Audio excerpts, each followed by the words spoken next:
And we are live. You can catch us on YouTube, Facebook, Rumble, Twitch, and Kick. Do not forget to like and subscribe. We got a couple of very special guests today, and we'll be right back with you, Howlers. We'll be right back.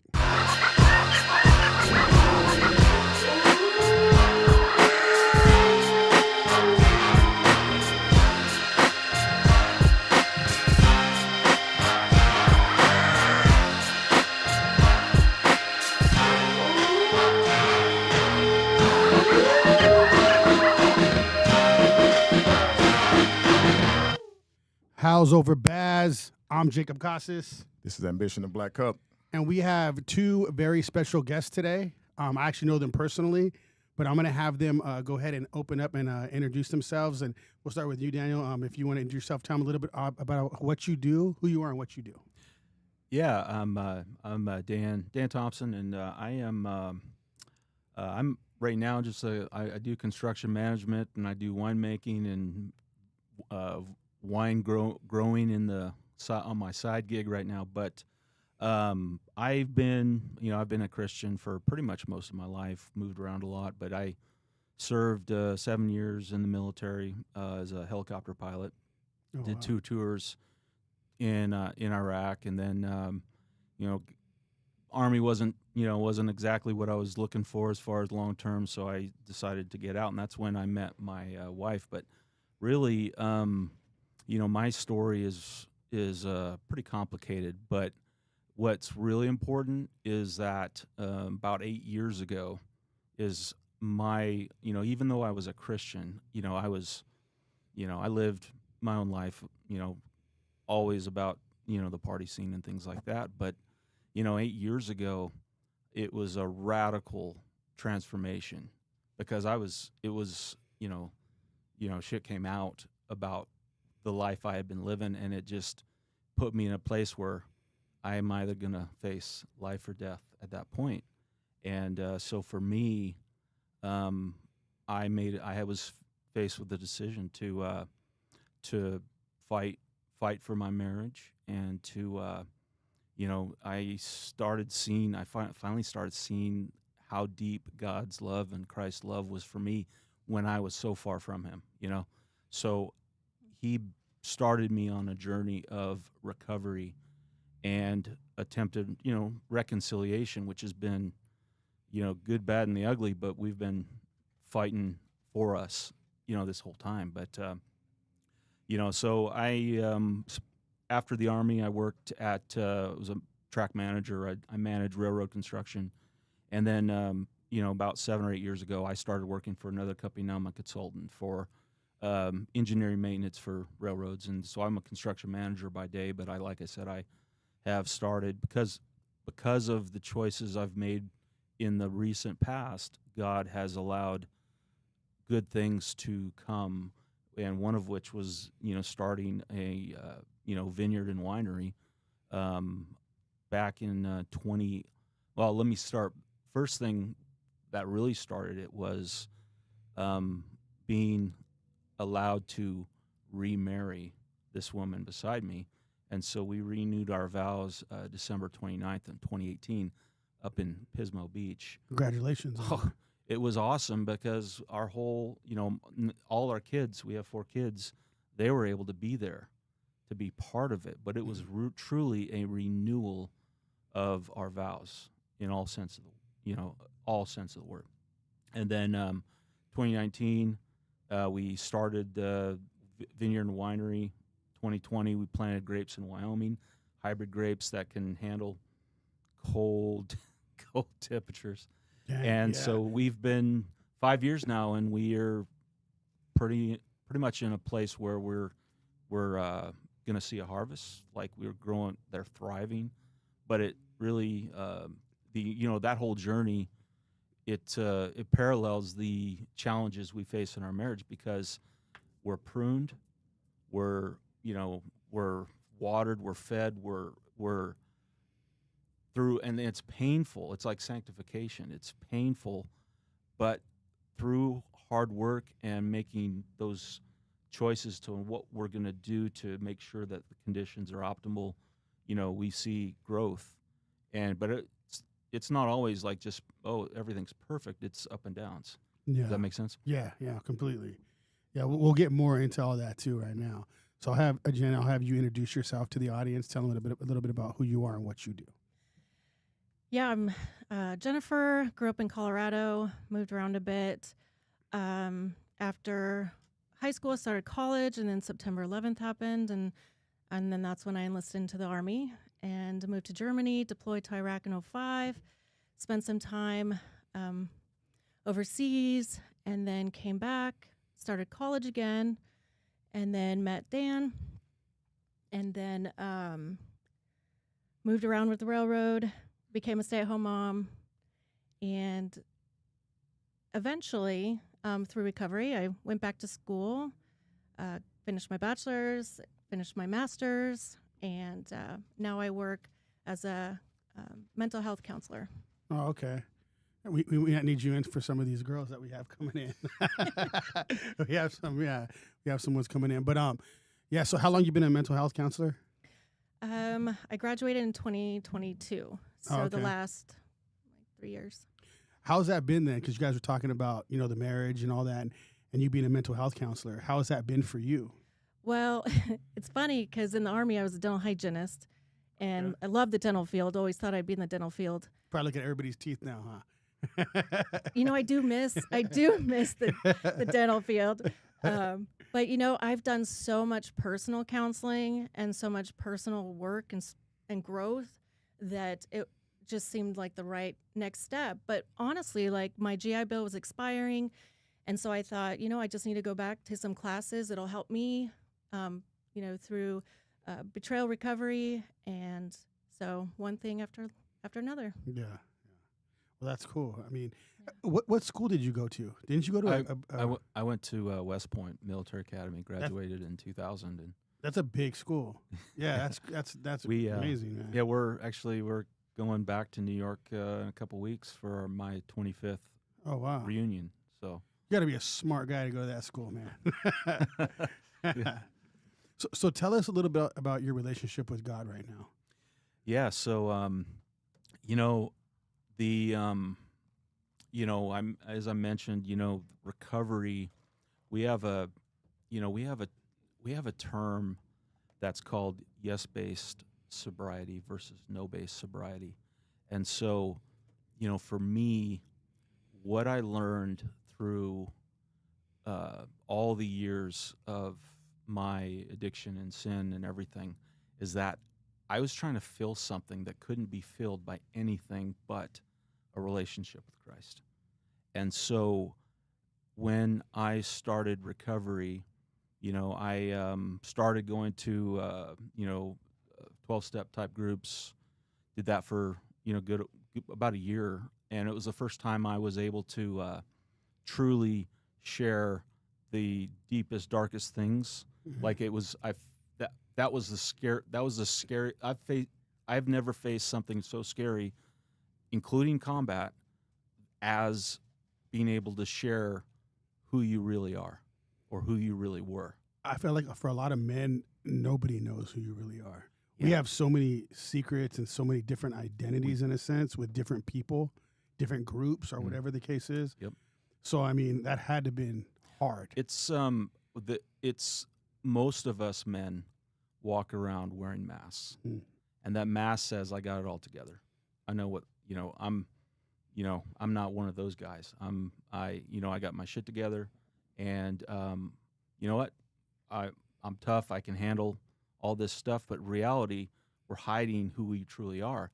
And so, what started my true road to recovery was confession of what I had been doing, like my story, like my just the challenges I've faced. So being able to share that with godly men.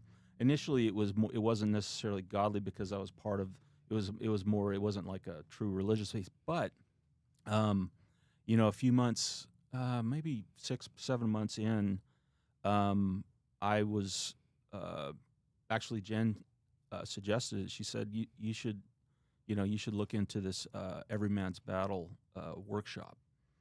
They go to multiple cities around, and so I went I went there. This was April of 2018, and it was 3 days. You're roommates with this total stranger, and you're, just you listen to the main thing, and then you go into small groups, and it was another opportunity to be able to share, and so, and that's when I started really focusing on how that what I needed was that relationship, true relationship. Because I could say I was a Christian, but I didn't have a relationship all those years, not a real one. Do you believe a lot of not just men but people in general are just looking, like trying to fulfill that need, but it's really God you're looking for? Absolutely. So we fill it with alcohol, we fill it with drugs, we fill it with sex, we fill it for, you name it.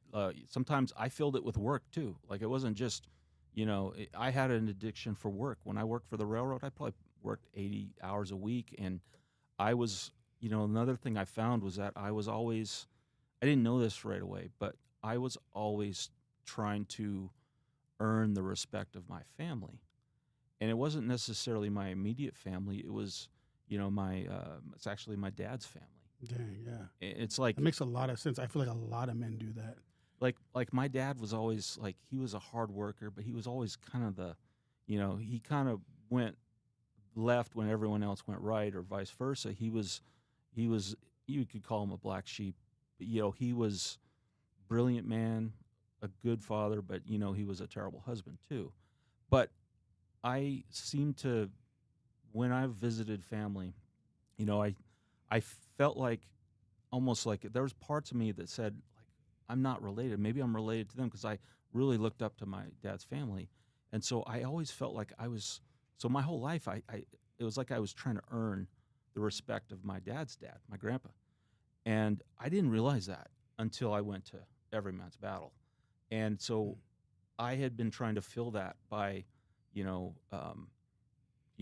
work, achieving success, by having, lots of, relationships. I was single at the time, but just having, going out, just everything just to try to fill that. But it was a relationship with Christ that I needed, a true relationship. And When was that moment then that you realized I need to change? Something needs to change. Well, there's a lot of rock bottoms, and it was,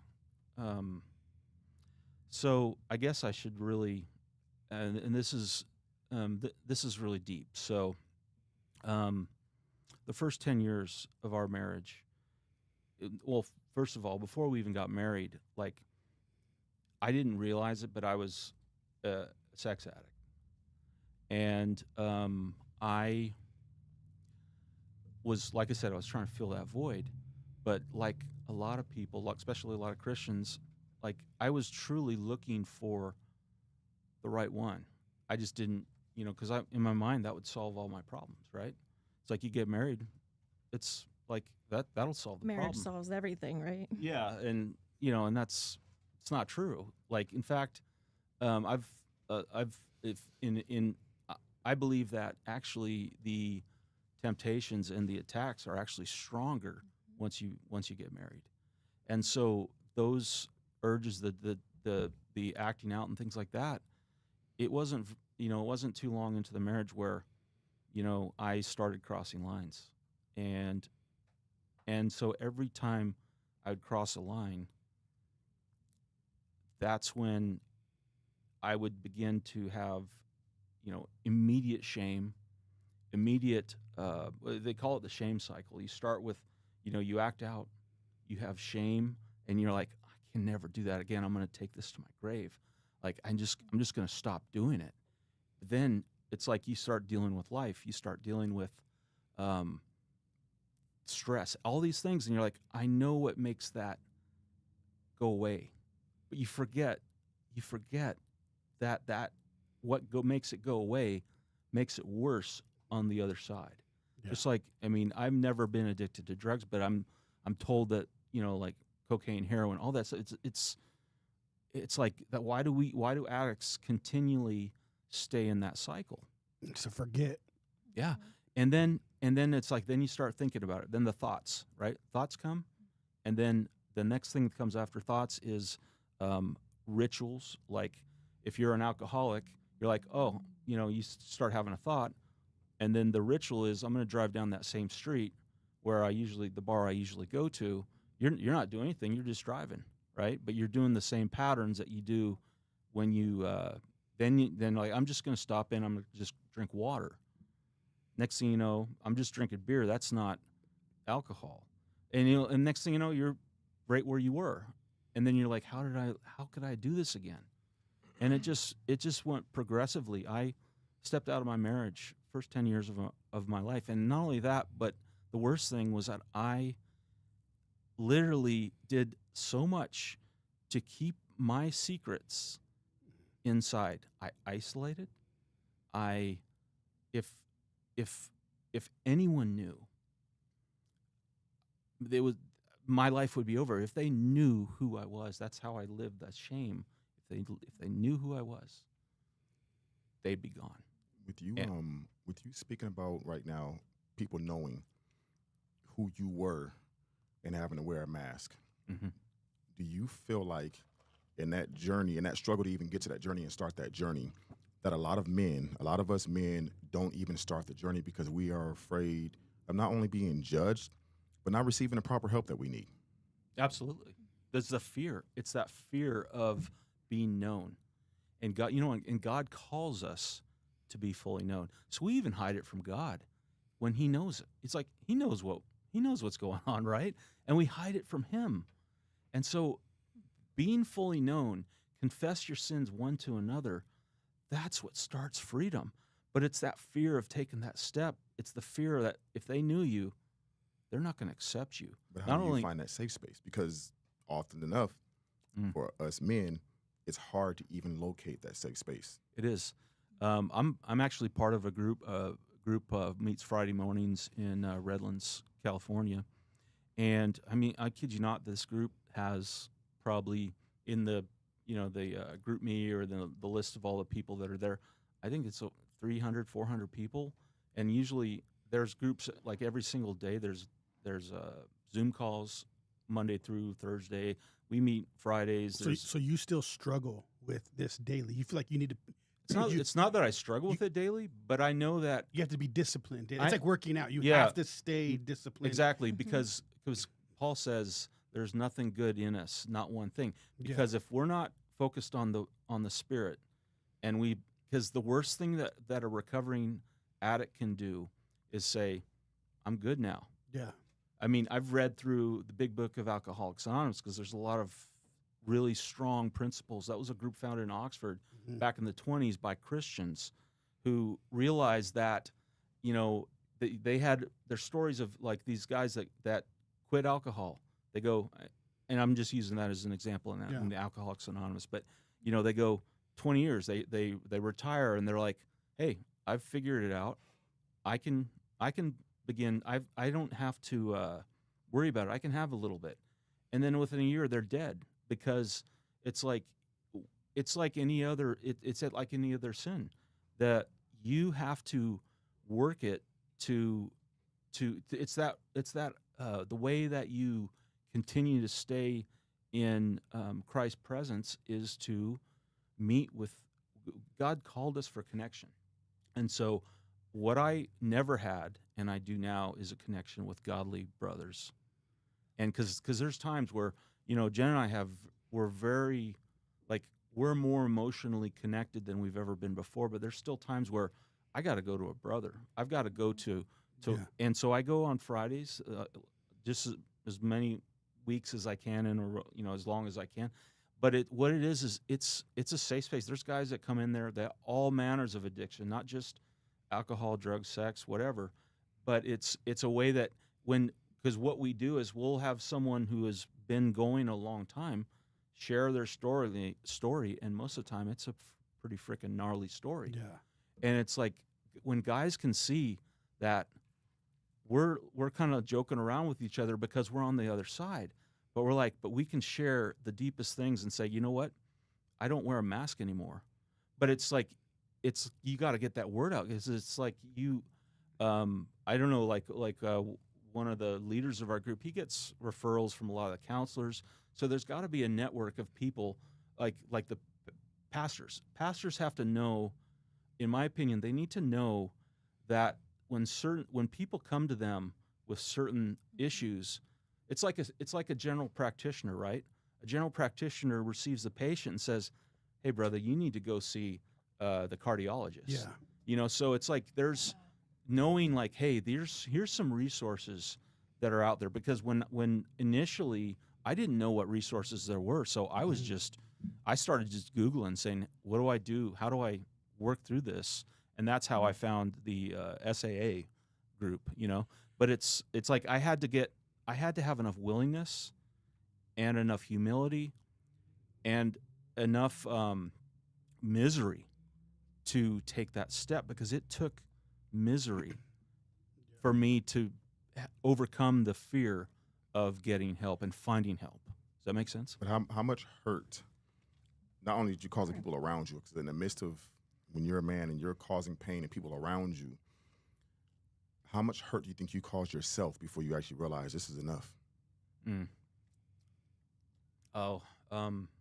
It's hard to quantify that, but it was, I mean, it was slowly killing me. It was slowly killing me because, I mean, it's like addiction of anything, like it takes center stage, and so you physically, emotionally, spiritually, all those areas like crumble. And so I don't know a good way to quantify, but I know that the end of, I was either going to die either by my own hand or just by letting my lifestyle just destroy me. Death was the end for me. That was the road I was on, was death.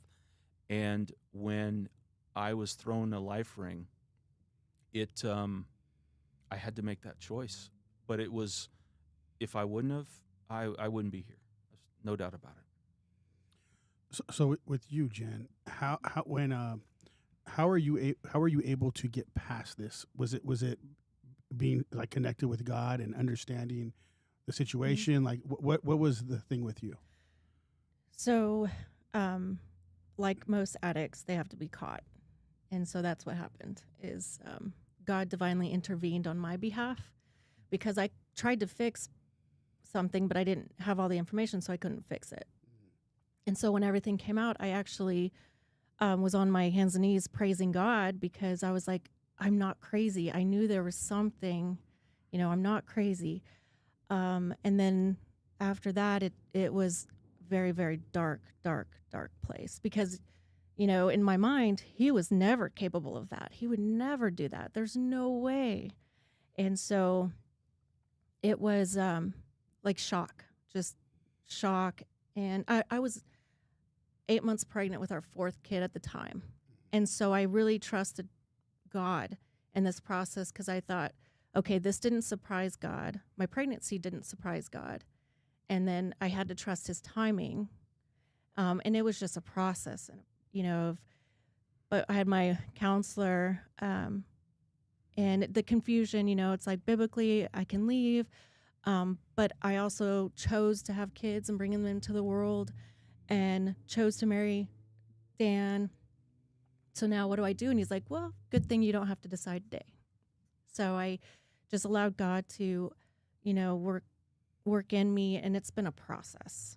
It's not a linear, beautiful, straight line. It's all over. It's messy. It's dark.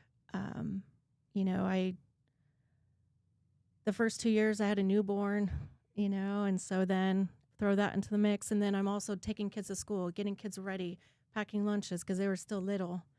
And so it was just, I look back and I'm like, that young mom was strong.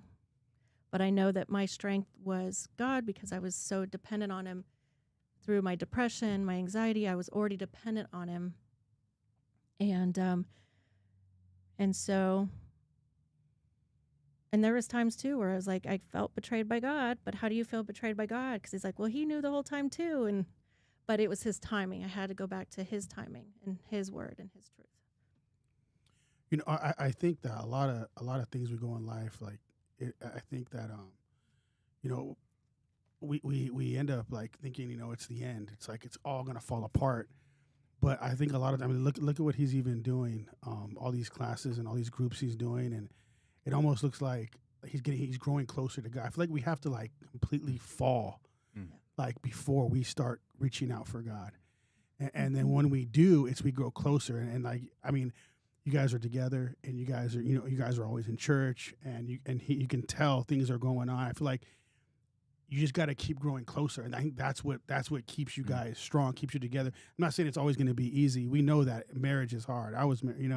We all know that, but you guys grow closer, and I think that maybe there's always a reason for things, you know. And I think that one of the things that we have said to each other quite a bit was that the one thing we want to make sure is that her pain is not in vain, and my pain is not in vain. And the way I look at it, when I see God working, because where I was at, that was the enemy trying to destroy not only me but my family. Yeah. You know, that was his attempt to destroy us. He's got a playbook for everyone, and everyone's different. But that was his attempt to destroy me, and he nearly did the job. But now I stand, it's like I'm on a battlefield, and with every day we're taking ground back. For every man that walks through those doors and starts hearing how he can battle this addiction and how he can find his true calling in his relationship with Christ, it's like a scene in the Matrix when we're getting unplugged, and it's like you see the world for what it is, and it's like now it's war. We're at war, and so I feel like my story, being able to, because I used to look at my story with shame, and that's, you know, a lot of guys see it like I don't want to talk about the past because, you know, that's just going to make me feel ashamed, and I'm going to be like I'm a piece of crap and I'm done. But like when you can look at it like, you know, that's who I was. This is who I am now, and Jesus is right here. Yeah. It's not my strength. I didn't do it. It was him. And so it's like now I'm using that story because we overcome the deceiver by the blood of the Lamb and the word of our testimony. And so that word of your testimony is your life. And so when you can see it not in a shame-based way, but see it as like you're guilty of those things, but you were redeemed. And now we can use that to, you know, just overcome, you know, just because I want to just help others, because others who are in that situation who don't know what to do. Now it's like that's what really helps keep me grounded and keeps my relationship with Christ strong, is helping others. I feel like a lot of people I know do that. Like a lot. So many people I know, that's the life they live. Only friends, like their guy friends, know what's going on. And not just that, me being single now, I mean, you can go anywhere and you see married women too, stepping on their men all the time. It is crazy out there. This is like a thing that just happens now. And I've never known that women, like married women, do the same thing. And I was just like blown away by this. So I mean, is there groups for women like for what you went through? Did you join any groups too? Or so you said you had a counselor, right? You got a therapist for that? Yeah. I went on many retreats through New Life Ministries, different from church. They have the Every Man's Battle, and they did Restore. And then I'm in a peer desire betrayal recovery group, just to not only help me heal different layers as they come, but also help others. But I also did retreats with it's Women at the Well with Shannon Etheridge, and so but it was finding, you know, it was hard to find certain things and search, but it was powerful, and then connecting with other women. But it's heartbreaking that we're in this club together. Yeah. But Okay, so if you can tell women that are listening right now that are going through this, how would you explain how you handled this and what you did in order to stay married and keep growing together? What would you suggest to them? so first, I would separate healing. So like my healing is completely separate from his healing That's and good, separate actually. from reconciliation. So reconciliation is a completely different animal. So for me, it was like I need to get better. I need to heal. It wasn't my fault. And I and I was a box checker. Like I'm gonna make sure I don't do this. Make sure I do this. Make sure I do this. Like I wanted to be perfect because that was my worst nightmare. My worst nightmare. I think everyone's worst nightmare. But and so I can confidently say like that was his choice, and he's never blamed me. But like my healing, what in me was broken that allowed him to just treat me. He didn't treat me bad, but I had no emotional connection, no emotional intimacy, I didn't feel loved. And so I even questioned him, like, do you even love me? Like, after like 3 kids, I'm like, does he even like me? Because I never felt anything.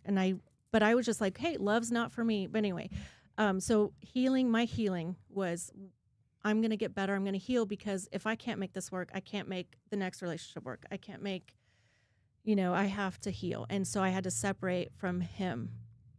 Now his healing was on his own. He had to want it.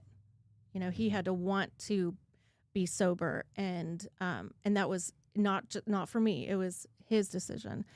And then as far as reconciliation goes, we both had to say, okay, we're in this. We can't have one foot out the door because I'm hurt and wounded.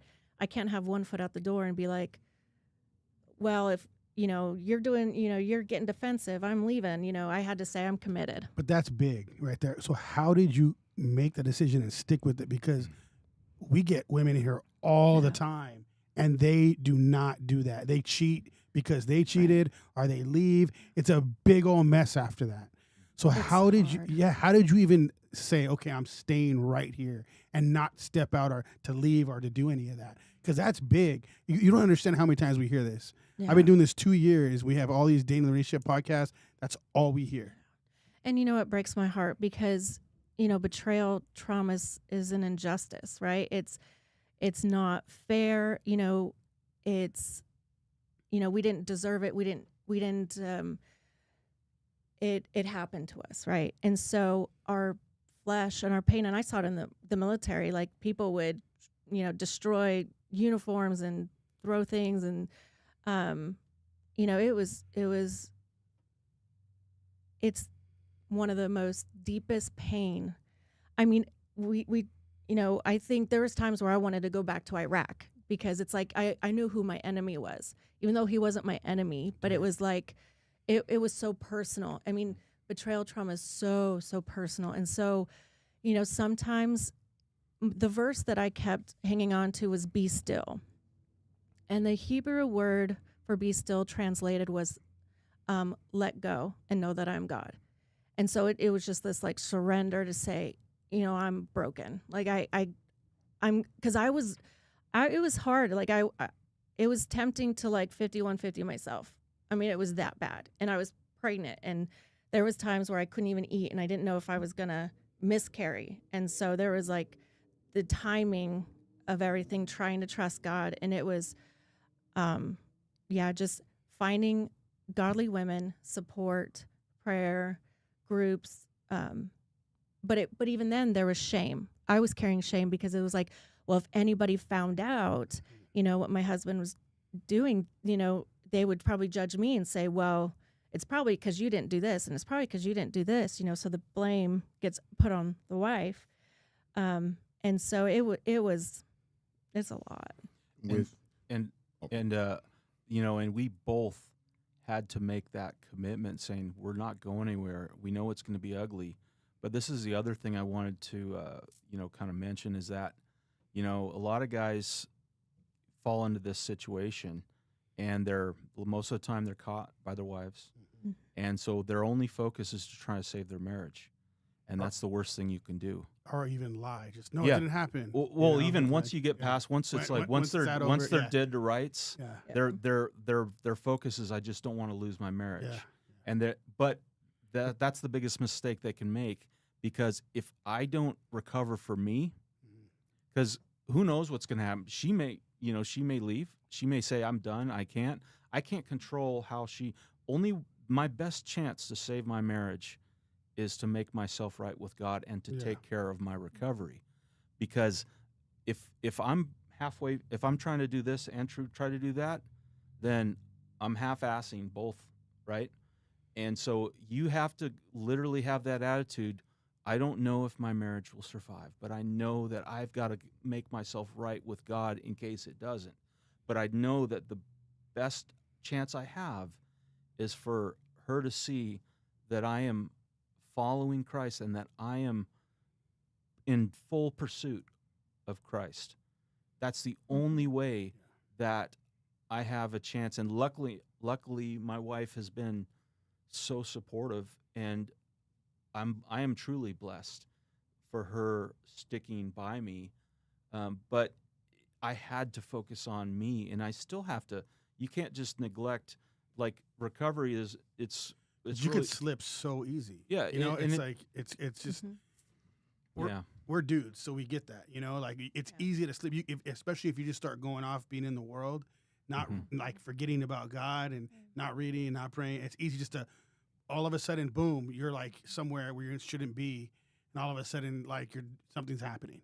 Right. You know, it's that quick, and like and honestly, you know, the enemy comes at you that quick too. Mhm. We're not even thinking about it, and all of a sudden, boom, and you got to like push it back. Yeah. So I get that. You know. I saw, like, this morning, because we've really been praying about this, and this morning I saw a verse from 1 Peter talking about be aware or be alert. The enemy is on the prowl. Like, he doesn't take a day off. You know. Yeah. You had a question. I saw you had a question. Yes. In what you were saying, I feel like it's just not putting everybody in a box, but I feel like when a marriage or relationship is broken, people often put the blame onto the other person. Both sides. How hard was it you to not put all of the blame on him and say, dang, I could have done this differently. This could have been different. That's a level of accountability that a lot of men and women lack a lot of times. How hard was that for you to actually step into that realm of accountability and face that fire? Mm-hmm. Well, let me take it back. So growing up, even in my 20s, I had a core belief that I wasn't lovable and that I wasn't worthy of love. And so when everything came out for me, it was easy to blame myself. Like, I was like, oh, what did I do? You know, I did something. And he's like, you didn't do anything. I'm like, of course I did. I did something. And so for me, it was like, you know, automatically my fault.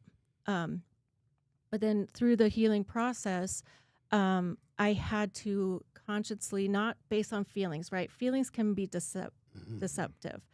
And so it was like focusing on God's truth and not feelings, because feelings were all over the place. But it was like, he's not my enemy. He's not my enemy. Our battle is not flesh and blood, but of principalities. And so he had to say the same about me too. Like, I mean, there was times where just, you know, the defensiveness, the hurt, the anger, because he couldn't handle my pain. And so I never knew how to handle emotions. yeah. But so for me, you know, just it's a choice, and it's sometimes it's minute by minute, hour by hour, you know, and then it was like pain cycles, and it was awful. And But you weren't afraid to take the steps. I guess in a way I didn't have any choice with my kids, that like if he was going to give me a chance, because there was that fear too that he didn't want me and he was going to go off. And so there was like, well, there's a fighting chance. Okay, let me do everything. So, and there was humility. And what's hard is that even though I was betrayed, there was times where I lashed out or was upset, you know, and then I apologized, because it wasn't about the betrayal, but it was, you know, something really cruel and mean I said that, you know, so there's humility there. But it goes back to just injustice, and it's just not pretty. And I wouldn't say I handled it gracefully either. Well, I didn't handle, I even recently, like we've done a lot of work together, like just emotionally and everything recently. And, she said something to me that really knocked me down, not in a negative way or anything, but she was sharing that. She's like, the way that you were defensive in your recovery, the way that you were defensive in gaslighting, things like that, that was worse than the betrayal. And I was like, whoa. I was like, and I started realizing that, I mean, at the time, it's like you feel like you're doing all these things. Like, I'm doing all these things. Like, what else do I need to do? But it's like, I had that attitude where it's like, but I didn't know any better, really. I mean, I didn't know how to handle my emotions. So for me, like, I wanted to prove that I was doing it. Like, let me tell you how much I'm doing. I'm doing this, I'm doing that. But I was really causing a lot of harm. But sometimes that's unavoidable. Yeah. It's hard to navigate that stuff. Or it's even hard to be like, I'm doing all this, but I still did that. And it's hard, and it's hard for everybody to get past it, even yourself, because there could even be a point where, let's say she just completely forgived you. Like, that's it. It's done. Didn't think about it again. You would even feel more guilty. Like, how is she just so cool with this, And a lot of men go through that too. Like, why is she? What's going on? What is she doing? Or now you have a different thought process going on in your head. And forgiveness is one thing, but especially as men, I have to realize that, she's probably never going to forget. And that's not always a bad thing, because those are consequences. But it's being able to walk through that. So when I see that she's struggling with something, I have to realize that she's feeling it now, but it's something from the past. It's a trigger.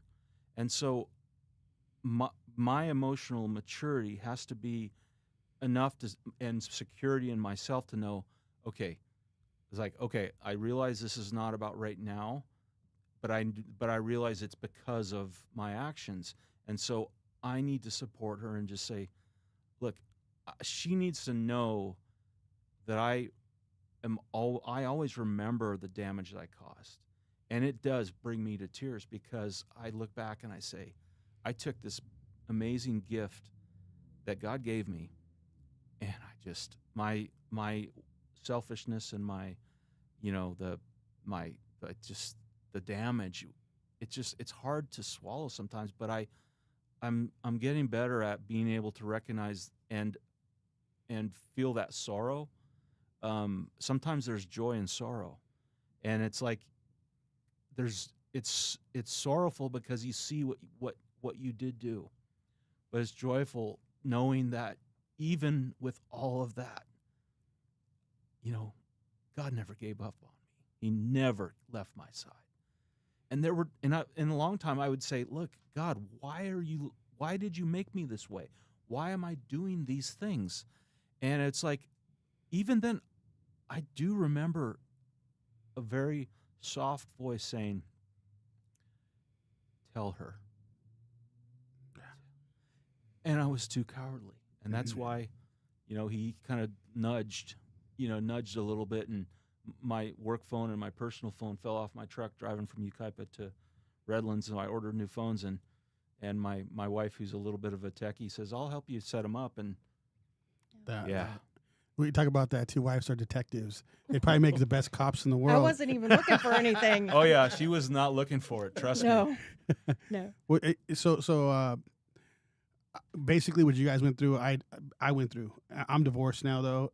So when you're saying this, talking about, because you guys stayed together, and if you were apart, you would be thinking differently, because, I broke up my family. You know what I mean? So I understand your situation completely. And I do understand like having to try to be that person to make things right, but at the same time you're defensive. There's a million things going on in your head, but you said you kept hearing that voice tell her. I feel like a lot of men, if they don't feel shame for what they're doing, they hear that voice, you know. But then you're like, it's going to destroy everything. I can't. And then you just kind of continue to do what you do too. And it may. And that's the thing, is that there are consequences. Yeah. You know, not every story is like ours. It takes two people, and you know, and it takes two people that are humble, two people that are willing to fight for each other, and are willing to stand beside each other and work through things. But it's, you know, we're human, and sometimes that's not possible. Sometimes it hurts too much. Yeah. You know, so that is a legitimate fear. But you know, it's only going to get worse. That's the thing. It's only going to get worse. It doesn't get better. And you know, it's so different when you don't have to lie about anything anymore. Yeah. That's probably been the biggest relief you probably ever had. Is like, even after divorce, I don't lie at all. I make sure I tell the truth so much now. Well, you had to. I had to have, like, I had to remember the lies I told, and that's like it's a job. Like, have you ever seen the movie Flight with Denzel Washington? Yeah. Where he's like, they craft this whole story how he didn't take any drinks, and he's this and that, and then he's just going through this, and he's in court, like they're asking him questions, and all of a sudden he pauses, and he's just like, I'm done. Yeah. And he's like, no, I drank I'm that drunk. alcohol. I'm an alcoholic. I'm drunk right now. Yeah. And it's like he got to that point where he's like, I'm done. There's no more lies. And it's like, when you can actually live without that deception, it is a weight. I mean, you could see old pictures of me. My shoulders were slumped. I mean, I looked like crap. And because actually, of what I was carrying. And I thought, because if it would not have come out, I was already mentally, emotionally leaving the marriage, because the way that we were going, it wasn't sustainable. And so if he would have went to his grave with his secrets, I would have eventually left, because it was not a biblical marriage. It's not justifying me running off or cheating, or it was just like, I can't do this. There's no way. And there was that close to that breaking point where I was like, no, this isn't going to work. Because a marriage can't survive with secrecy. No. Nope. There's no way. It was no dying. relationship can survive with secrecy. Yeah. It's crazy, because I mean, I feel like a man have. I mean, even we have so many secrets, you know, and it's a lot of the time it's you gotta be able to share that kind of stuff. I know for a lot of different marriages, like, people think they can't. You know, we talk about that a lot in here. So you notice that I'm saying from a man's point of view, you know, is if a man tells their wife something, and in an argument they use that against them, it's hard for a man to even talk to them again after that. You'll never hear the full story from us again. It's always like, well, now I know she's going to use certain things against me, so now it's hard for me to open up. So even when you think, okay, you know what, I'm going to open up now because it's been a while, let's see, and then boom, it happens again, it's hard to keep doing that. So I don't know how it is for women. I'm not a woman, but like if it's the same kind of situation. So I feel like a lot of men are more prideful on that. So when they want to tell them something, they want to be able to be vulnerable and open up. But if they're not allowed to do that, then they pull back and then they do other things. Well, you know? and that's where I would, recommend a good therapist. There's APSAT, CSAPs, which is, for us, we were looking for one, and we found a CSAP, which is the sex addiction therapist. But it helps work communication and because we weren't, wasn't going to work. Yeah, after I went to Every Man's Battle, and I was always against therapy. I was always against it. I was like, why do I need, I don't need to do that, this and that. But I know that there's stories out there of people who have had their bad counselors out there. But so what I did was, after going through the New Life Ministries and the Every Man's Battle, they have a resource where you call them, you talk to them, you tell them what you're going through, and they find someone in their network that specializes or understands those issues. It could be, depression, alcoholism, sex addiction, infidelity, all these things. And so I reached out to them, and they set us up with a counselor. And for a while, we were seeing him, weekly for a bit, or every other week? 2 hours a week. 2 hours. And it's like people. It was intense. And then people say, well, a lot of people say, well, that's expensive. Well, it's cheaper than divorce. Yeah. And so is a winery. Especially when you find the right counselor. And so we went to marriage counseling for quite a while, and then it started out weekly, then it was biweekly, and then it was every month, and then now we still reach out to him from time to time, but that really made a huge difference, and it also built intimacy between us. Emotional, spiritual, recreational. It was a true. It helped draw us closer, even though it wasn't always pretty. Like, we'd go through there and we'd come back on the way back, and we drove all the way to Chino. So we had a 45-minute drive down and a 45-minute. So we had literally like a 4-hour counseling because we had the aftermath and the beforehand. Wow. Yeah, it was not pretty. So time. it's been a battle this whole time, like constantly having to seek. But that's pretty strong that both of you are seeking to fix this, to heal through this. And We look at it, we are investing in our marriage. And so, the going to counseling, each of us working on recovery and really that spiritual growth, our relationship with Christ, those are all investments, because even though it's a sanctification process. So we're not there, but we're a hell of a lot farther along than we were, but we know and we believe that we're going to have a marriage that is stronger, better than even way before, even when we first started. Like it's going to be something that we've never seen before, because the work, you've got to work for it, and it. So what would you tell men that are doing this? Oh, I could tell you a lot of them are doing this. What would you tell men that are doing this? Even the men that don't feel shame, because there's a lot of men I know, they feel nothing for what they're doing. It's just, this is what I do. What would you tell men that? I would tell them that, what I know is that they may be okay with it now, but it is a downward spiral, and the end of all addiction is suicide, either by your own hand or by allowing your life to spin out of control. So eventually, you know what? It may take your whole life, but eventually it will win.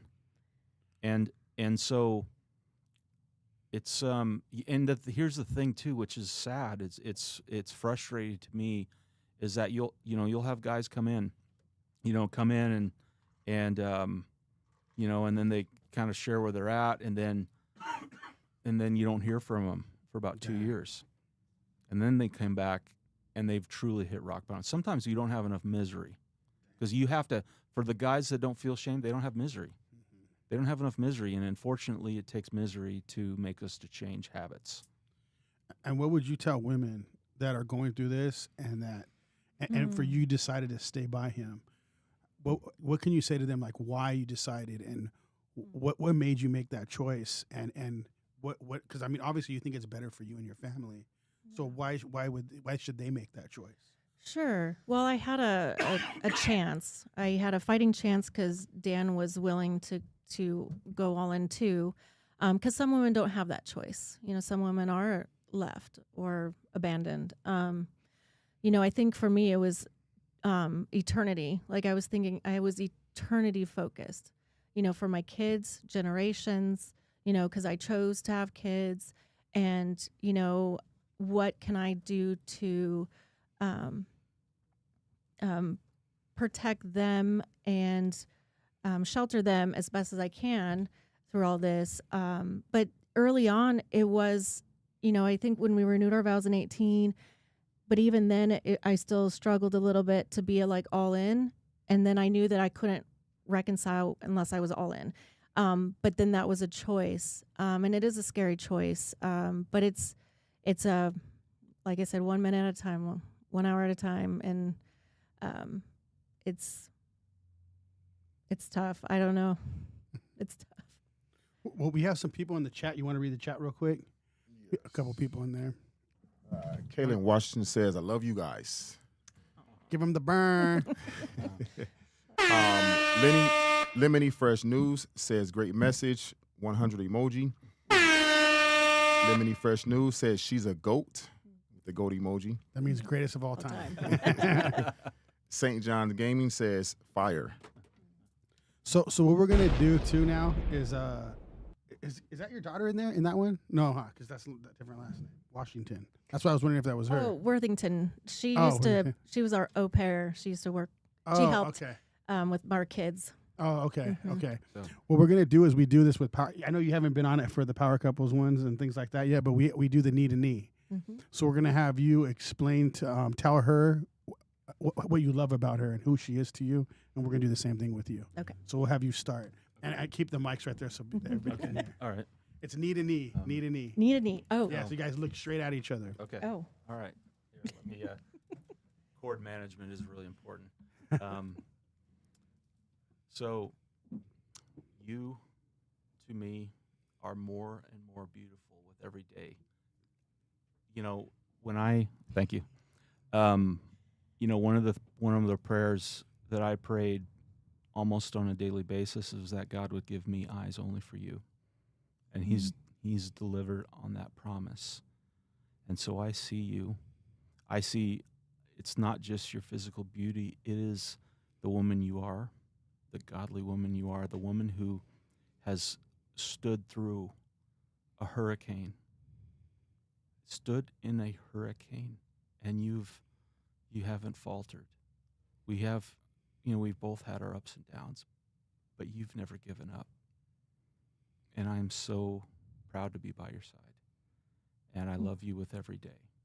And I'm super excited to see what God has for us, because you know what? We've been through some good, but the bad and the ugly, and there's been a lot of ugliness. Yeah. You know, but there's been times where we've literally had these intense, you know, not really arguments, but we've stood there and it's like we're not gaining anything. But after 45 minutes or an hour, it's like all of a sudden I heard God's voice. So just us being able to stay in the same room, not storm out, and just work through things, as painful as it was, it's like I've grown more emotionally with you, and that's what matters. And I just love you. So there. Aw. Give him the bone. Well, when I first, met you, God allowed me to see who you are, who He created you to be. It wasn't, the sin. It wasn't the betrayal. And I think that's what made a difference too, is that God allowed me to see the man that He created, for me and for our children, and that, you're a hard worker and you are an amazing provider, and you supported me through bachelor's, master's, and all my crazy cat fostering, and but yeah, you. Well, in my, I had to go to winemaking school, so I had to drink a lot of wine at that time, so that might have helped too. The cat fostering helped with the cat. Yeah. Yes. And I'm excited for this wine adventure. Starting a winery is not for the weak, but neither is betrayal recovery. So, I love you and thank you for being my best friend and by my side, and even though sometimes we get on each other's nerves and we, life, but I'm excited to see what happens. Give him the burn. We appreciate that. Yeah, we've had so many people do that in here. Yeah, but it was cool. awesome. It was cool though. Well, we appreciate you guys coming on. Is there any last words? I know it's already been an hour. It's I know, crazy. it's crazy. But is there any last words you want to tell the audience, or anything about you, about anything you want to say? The floor is your guys' right now.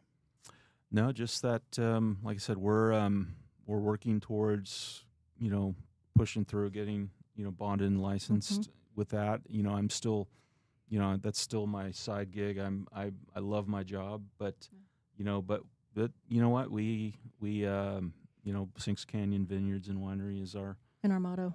And so our motto is, much like the beautiful journey from grapes to the glass, we've been crushed, transformed, and made new to celebrate life.